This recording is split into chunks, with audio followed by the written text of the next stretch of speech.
Many Kenyans and their families have been burying dead people, dead comrades that were on the street peacefully and did not deserve to die.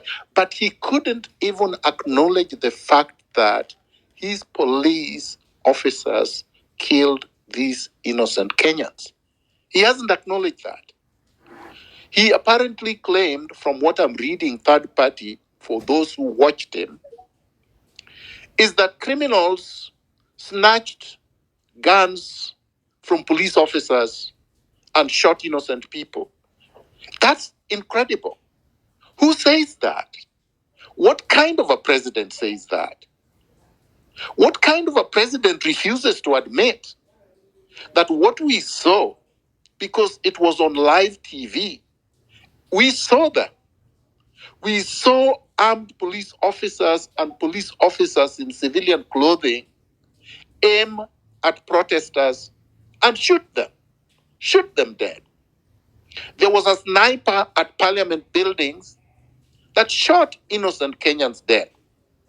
These are not things that you expect somebody at State House to refuse to admit. How does a president, any president, refuse to admit that innocent Kenyans died when a constitutional body, an independent body, Kenya National Commission of Human Rights, the defenders, and many other independent organizations like Amnesty International and media houses such as the CNN and BBC have reported, confirmed, verified reports from families and hospitals and whatnot, that these individuals died of gunshot wounds. Forensic experts will tell you that the weapons from which the bullets were fired were government issued. He hasn't had any inquiry or investigations done, but he sits at State House, which he has not left since this thing erupted, and pronounces that criminals are the ones who are responsible. If he knows there were criminals responsible, what did the police do? What did the security services do? Why weren't these criminals arrested? We know, of course, that it's a bunch of lies, just like he tells all lies all the time. Did he take responsibility as the so-called president? No, he didn't. Did he take responsibility for the fact that it is his arrogant refusal to withdraw the finance bill before it went to the House that led to the protest, at least precipitated, triggered off the protest? No, he didn't. Did he recall or fire anybody in the police? Because it does have power. In the security sector, the minister, the PS, the Minister of Defense that has been speaking carelessly, has he done anything to condole with the families that lost loved ones? Did he contribute, or did his government contribute towards the hospital bills, the bills for the morgues, the burial expenses? Did he call any of the families that lost loved ones? No, he didn't. So we have a rogue regime that has not recognized what it has done, the damage, the harm it has inflicted on Kenyans. On top of it, he then announces unilaterally that he has formed a committee, another committee, to do a forensic audit, he says, of public debt, without understanding that Article 211 to 214 provides that the Auditor General is the one who is supposed to do an audit of public expenditure, including debt, and then provide a report to the National Assembly National Assembly committee, the appropriate committee, that will then look at the report, and then if there are actions to be taken, then the appropriate government institution should take action. The Auditor General has already produced numerous reports about misappropriation of public expenditure, including specifically at State House since this government was installed in 2022, and nothing has happened. The Auditor General has indicted many government ministers and ministries and parastatals of abuse of public office and misuse of public resources, including at State House, and no action has been taken. Ruto was claiming that he would only take action if somebody is taken to court. This is ridiculous. Because to begin with, that is not what political responsibility requires.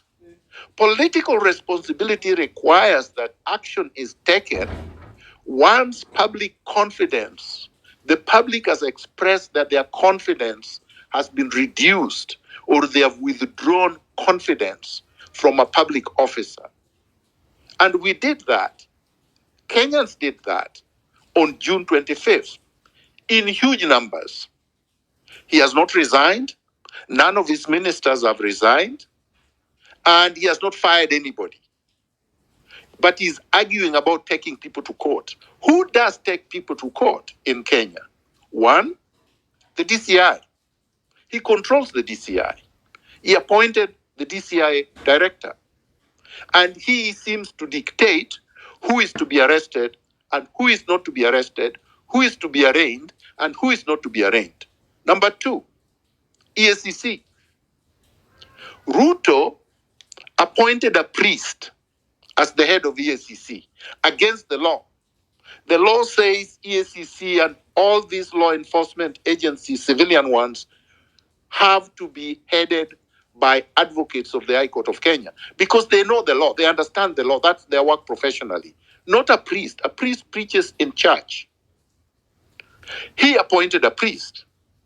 But more importantly, even this priest has released reports and has indicted many members, senior members of Ruto's administration. Ruto has taken no action. So EACC is unable and unwilling to take the ones with the highest responsibility in grand corruption to court. And I believe it is with the instruction from Ruto himself. Three, the Director of Public Prosecutions. That's the person who ultimately decides who is prosecuted and who is not prosecuted.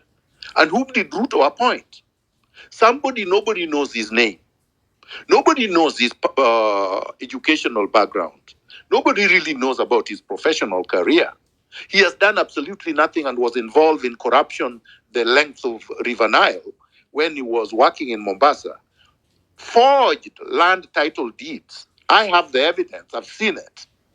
This is the man he appointed at the head of the Director of Public Prosecutions.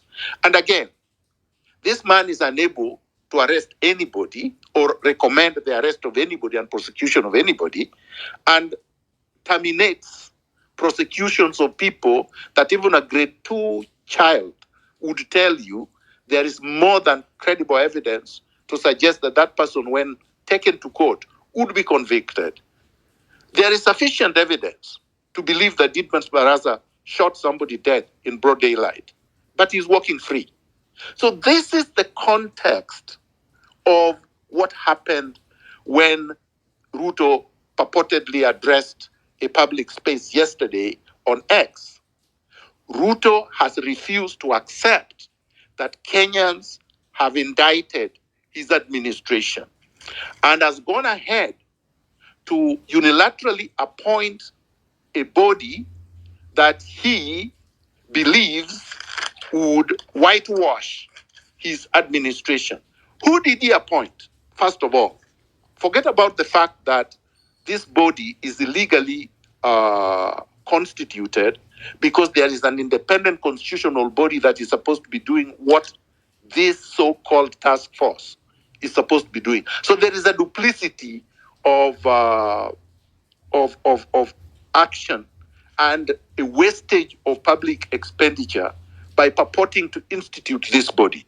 But so, look at the chair of the body, Nancy Aseko Onyango. What is Nancy Aseko Onyango's current position? Director, Office of Internal Audit and Inspection at the International Monetary Fund, IMF. The same people that brought us Finance Bill 2024. So they are supposed to be coming here to basically clean after themselves or try to make Kenyans believe that they had legitimate debt when we don't, including from the IMF. That is the chair of the so-called task force. Who are the members? Aaron Tegea, economist at the IMF, the same organization. Who is the other member? Professor Louis G. Francisci, Assistant Secretary General of the Commonwealth. So the same people, the puppet owners, whom we are complaining about, are controlling Ruto like robots against the interest of Kenyans, are supposed to be members. Who is the other member that he announced? President of the Law Society of Kenya, Faith Odhiambo, who immediately declined the appointment together with the entire Law Society team on the same basis that I have stated. That these, number one, is an illegal construct, illegal entity set up by Ruto outside the constitution, and that this role vests on the Auditor General. But even if it was constitutionally constituted, the members are not fit to conduct an independent forensic audit.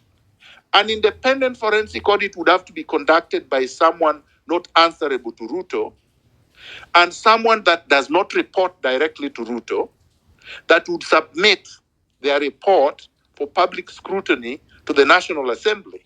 Even however captured it is, institutionally, it is the one where the report is supposed to be tabled. Furthermore, nothing stops the regime from submitting reports and documents regarding the so-called public debt currently to Parliament or to the Auditor General, or to allow citizens of Kenya to access the same information. Because we have a lot of accountants. We have a lot of forensic accountants in Kenya who can conduct on their own without billing anyone a forensic audit of the debt. It's not a very difficult thing. From what I have heard, from what I have learned, Ruto has essentially borrowed close to 7 trillion Kenya shillings, yet the debt that was outstanding when he came into power was 1.7 trillion. Where did over 6 trillion go? What has he done with it? I suspect that most of it has been stolen. So Ruto has lost credibility, and it seems like he has not learned that Kenyans have lost confidence in him, and is continuing to believe that the Moi strategy of divide and rule, of buying people, of trying to use force, of using propaganda, is going to get him out of this. It isn't. Next, Saba Saba. Tomorrow is the 7th of July. The 7th of July is very important in our history because on July 7th, 1990, Kenyans in their thousands rose up in protests demanding for multi-party democracy. That is when Kenyans united, rose up. That is before, I believe, the Gen Zs were born. So this struggle did not start yesterday. This struggle did not start in June. This struggle did not start with the Finance Bill 2024. As I said a week ago, the struggles began against the British and have continued throughout. So each generation has had their protests, have had their maandamanos, have had their grievances, and have stood against the regime that is oppressing them. So in 1990, in Kenya, we had a one-party rule and a one-man rule. The man was called Daniel Arap Moi.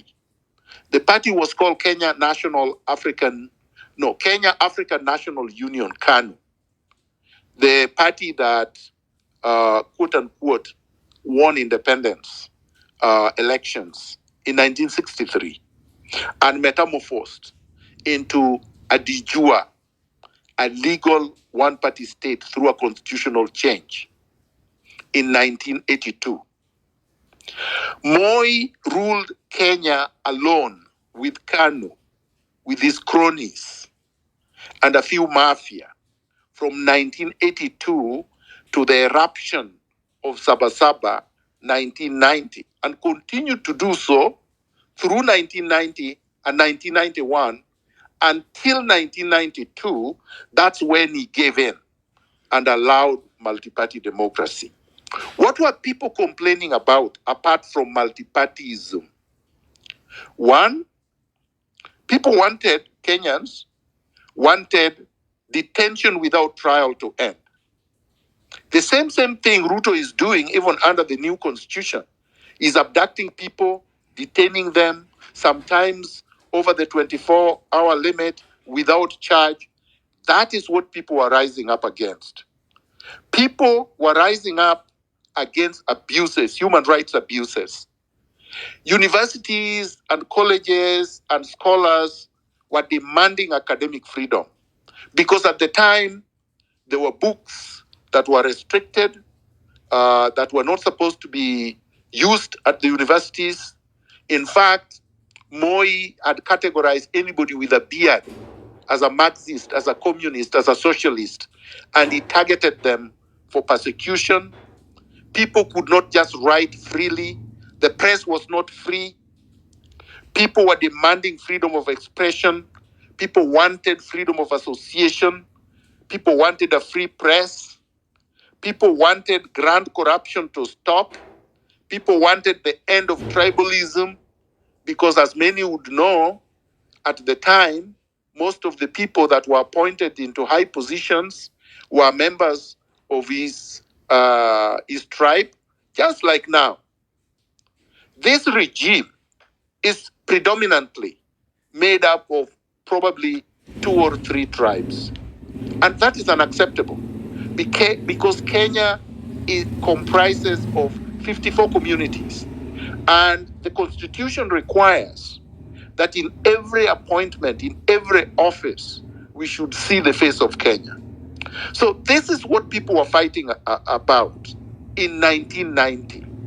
And when you look at now, you would say, apart from the fact that Kenya is a multi-party state, all the other problems are still persisting.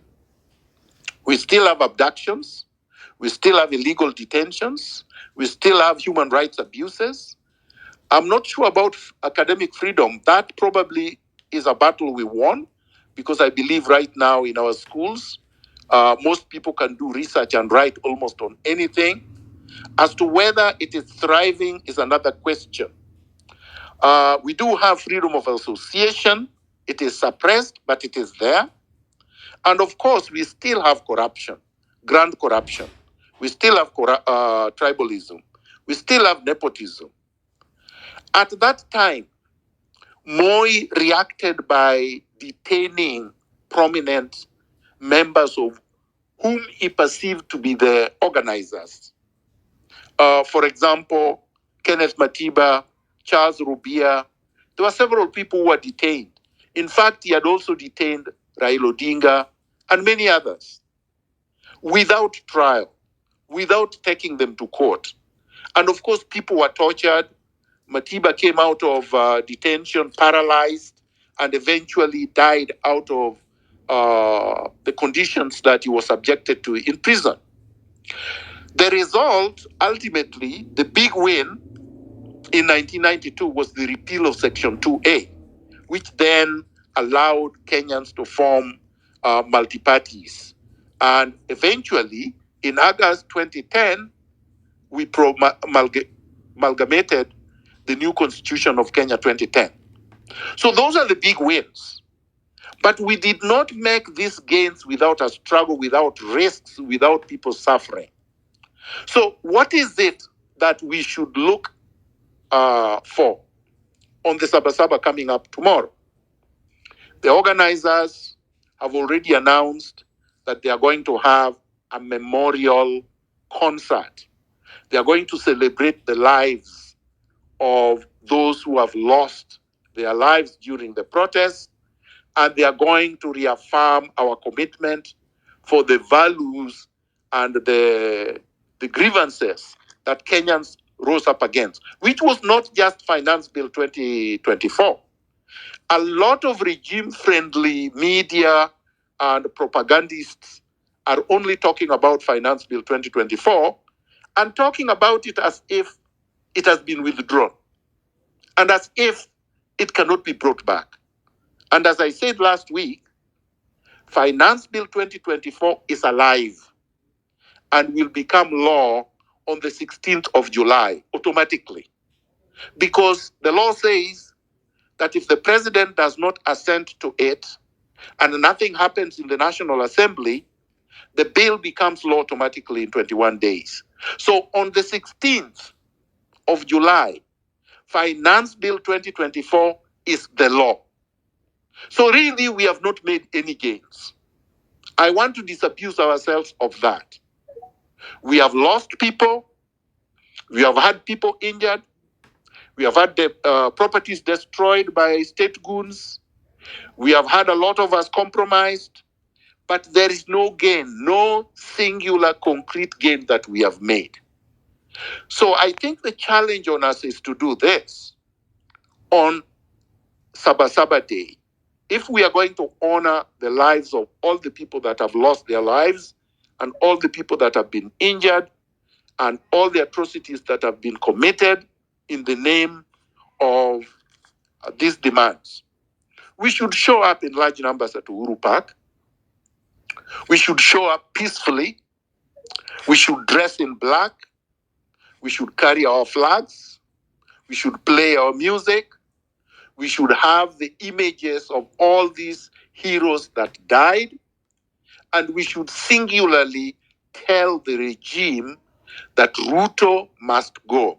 Ruto must go is an anthem not just targeting Ruto as a person, is targeting the entire regime with all the crimes that it has committed and continues to commit. All the corruption and looting that it is committing and continues to commit. It has committed and continues to commit. And all the arrogance that the regime, starting from Ruto going down, continues to exhibit. The chest thumping, the dismissive statements, the inability to address Kenyans on concrete issues. Like Ruto refused to answer any question that the media have asked him. And I understand yesterday during the hijack to space, any questions that any of the critical speakers addressed him on, he did not respond to. So that's all I want to say for now. I think we should remain focused. We must remain united. We must speak with one voice. We should not allow distractions. And we should send a clear message to thugs like Otero and the rest. Kenya belongs to us, not to tumbocrats who are looking for handouts. I will deal with one other issue. People say, oh, some of us are opportunistic. That's why we are supporting the protests. Forgetting that some of us have been protesting against injustices since we were teenagers. We never stopped. And forgetting that the opportunism can only be exhibited if there is a gain that is imminent. There is no gain here. There is no election. There is no government anyone is fighting for. The people who are opportunistic are there cutting deals at State House, looking for appointments. Many of us do not want appointments in this government. Look, somebody said I should become a CAS when I return to Kenya. in October 2022. What did I say when I was interviewed by Ageo, even before then? I said the CAS position was unconstitutional. And even if I was offered the position, I would not take it. Because we have to make a stand based on integrity. We cannot be swayed by crumbs when the majority of Kenyans are suffering. I will drop the mic now unless there are questions. Thank you very much. Daktari, maybe before you drop, maybe before you drop, I just wanted to touch on maybe to give more information about the finance bill that you were talking about yesterday when he was addressing the media before he came to the spaces. He really insisted on that finance bill should still proceed the way it is, and as you've said, our law does not provide anywhere where he can reject or withdraw the bill. So what he did, and that is my question, where I am wondering what is his end goal at the end of the day, because he said that he'll drop some office, he will amalgamate some, and then the office that he wanted to do away with, he spoke about maybe cutting staff in his advisory board by 50%. Anyone who is 60 years old and above to retire immediately. So meaning also most of his CSS should be going home. And he also spoke about, I think, merging some ministries. So in all that, at the end of the day, I was like, if you are taking austerity measures, but you're still maintaining your budget at 4.2, then where are the numbers? Because you're saying now, because you're insisting that you cannot pay, then I'll borrow this money. So I'll borrow this money. At the same time, I'll also be cutting down this and this and this. So this other that you are saving from austerity measures, where is this money going? Is it going to reduce our debt and maybe say now, because I've saved in all this much, there is no, now the people like Akina Otero who have been benefiting from the confidential fund, and it has been done away with. Now that money maybe will be channeled towards debt reduction. So he never spoke about that. And maybe just to touch on you, Daktari, when you are speaking about the movement of Mau Mau, you forgot to mention yourself when you were a student leader back in 1986, 1987, and you were also detained by the same regime, fighting for the same cause. So thank you very much, Kingsman. First of all, everything that Ruto said is a lie. So let me begin with the first one that you mentioned. If he says that he's going to disband parastatals, but the staff are going to be transferred to other departments and ministries. So what is being disbanded? Because it's like saying you are going to stop using one room, but the people in that room are moving to the other room. So which means that if there was a budget for feeding those people, it still continues. They are going to still use the same amount of energy, the same amount of water, the same amount of everything. So what have you done? You have moved people from one room to the other, but the budget remains for these people, right? And in any event, was that the demand of Kenyans? What is it that Kenyans were complaining about in the finance bill? It wasn't about public, the amount of people in the public service. People were complaining about overtaxation. Has he done anything about that? No, zero. Taxes have not been reduced in Kenya. And there is nothing he has done regarding commodity prices, regarding most of the debt that have been stolen. Basically, they consider them debt. They are debts that were incurred without our consent, without our knowledge. And you don't need an audit to be able to tell us what these debts are, because you're the one who got them. You have the papers. You signed them with the so-called IMF and the World Bank, and maybe with the Chinese banks. But disclose the information. How about the ostentatious spending? He's still wearing, in fact, I think at the so-called space, he was still wearing his 30 million watch. I mean, he has not tendered it back to the public, sold it, and returned the money that he used for buying them. People are saying this man has been in politics for 30 years, therefore he can afford a watch. Do these people know how much an MP was earning when Ruto first became an MP? They were earning less than $150,000, 150,000 shillings. It's not enough, even if he worked for 60 years, to be able to afford one watch worth 30 million. So the amount of money they are spending, they definitely did not earn. How about this nonsense about he has disbanded the confidential fund? That's the most nonsensical lie I've ever heard. So if he has disbanded the confidential fund, how is the NIS going to be funded? Because that's the chunk of the money is through NIS. Is he going to open the accounts of the NIS so that we can forensically audit it? Because that's where they put most of the loot and they take out so that you don't see it. No, he will never open the accounts of the NIS. So therefore, this allegation that he has disbanded the confidential fund is a red herring. It is neither here nor there. And it has nothing to do with what the demands were. Has he fired anybody? No, he's talking about I may. He's saying if somebody is charged, I will fire them. No, Ruto constituted this government consciously. He constituted a government of crooks for crooks consciously. He can fire his crooks tomorrow if he wanted, or yesterday if he wanted. But no, he's still dilly-dallying. Apparently, I have heard confidentially that he's planning a reshuffle next week. Nobody wants a reshuffle. We don't care about a reshuffle. We want the entire government to go so that we can reconstitute the state and have a clean, transformed administration that will care about the needs of Kenyans. Period. Thank you.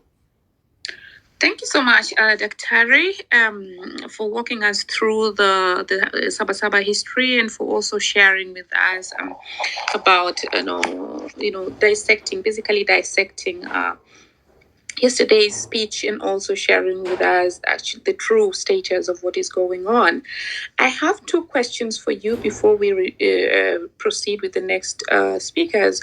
The first question is just for understanding, because if a head of state really is on record to form a task force that is unconstitutional. I mean, in other areas, you would find that such a decision is not made single-handedly.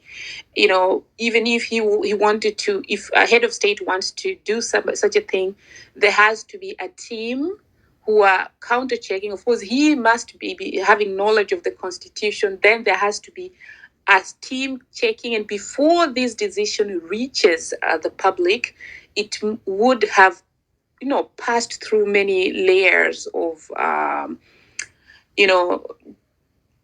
be a scrutiny, and so that we don't have decisions or pronouncements that are contrary to the Constitution. Would you kindly make us understand why we keep having scenarios whereby the head of state is telling us things that are unconstitutional? Do you maybe have an idea of how these things really happen? Back to you. Madge, thank you very much. This is what I know. Dictators and tyrants rule through crisis. And commissions of inquiry, task forces are always the hiding places when they are in crisis. So they cause, most of the time, they artificially cause a crisis so that when the crisis comes, they can look like they are they are the solvers or the solution to the crisis. All right? They are the answers to the crisis, so that they look like they are statesmen and they are above the fray. Moi did it by creating commission after commission and Kibaki also did the same. And when the so-called task force or the commission brings the report, it's never enforced. So, for example, we had the Ndungu Land Commission. The commission brought a report that was never enforced. During Kibaki's time, we had the TJRC, Truth, Justice and Reconciliation Commission. It brought in a report, never enforced, because they use this as release valves. When the pressure is too much, you create this to release pressure.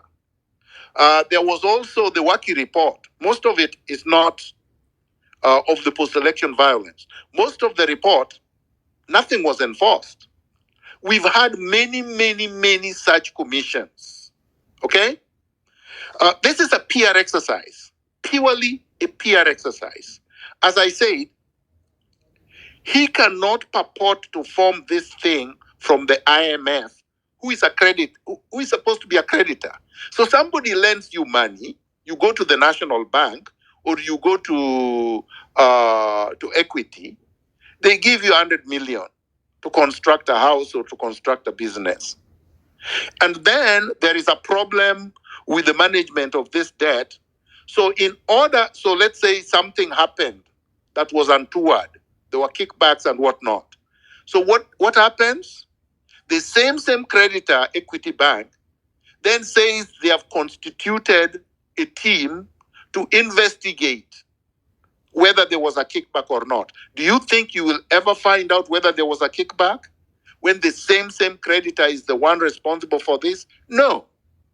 To be able to find a solution, both the creditor and the lender must then tender information to a third party, an independent third party, to look into it, so that the report does not go to the people who are involved.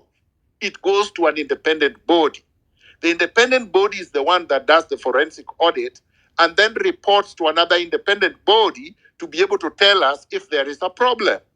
That is transparency and accountability. But no, Ruto, who is the person who caused the crisis, is the one who forms this PR task force. The task force is supposed to work under his supervision and report to him. But the members of the task force are from the people that he borrowed from. It makes no sense. So why is it done? It is the culture of impunity. Because he thinks he can get away with it. Because he gets away, because many regimes have gotten away with it. Because the president cannot be sued and cannot be charged. Because he's immune under the Constitution. So he thinks all you need to do, because this is what has happened before, is to just ride the storm. You remember there was a KEMSA scandal. Nobody went to jail. Uhuru Kenyatta retired, and every month he's paid over 100 million, and he's just going about the world drinking. What about the NYS? Waiguru is now a governor and has staff. Nothing has happened to Waiguru, nothing happened to Uhuru. How about all the other scandals, including the Eurobond and many others under Uhuru's administration, some touching on Ruto himself? Nothing has happened. So because nothing has happened, Ruto believes nothing will happen with respect to him as well. The unfortunate thing about this for Ruto is that just because your predecessors got away with murder does not mean that you or anybody else afterwards will be allowed to get away with murder. And unfortunately for him, the younger generation turned out in large numbers and said, enough is enough. I would want to encourage them. I would want to encourage us to put meaning to that statement. Let's say enough is enough, and let's gather in large numbers, and let's cause a crisis, and let's dissolve Ruto's regime. Thank you so much, Dr. for the really intensive explanation. Just a moment, Kingsman. Thanks for the very intense. Kingsman, would you kindly mute your mic? Thank you. And so that explains really the rot in the society that even makes our leaders also behave the same way, whereas they have the the legal and ethical and moral obligation to do the right thing, but they don't do it.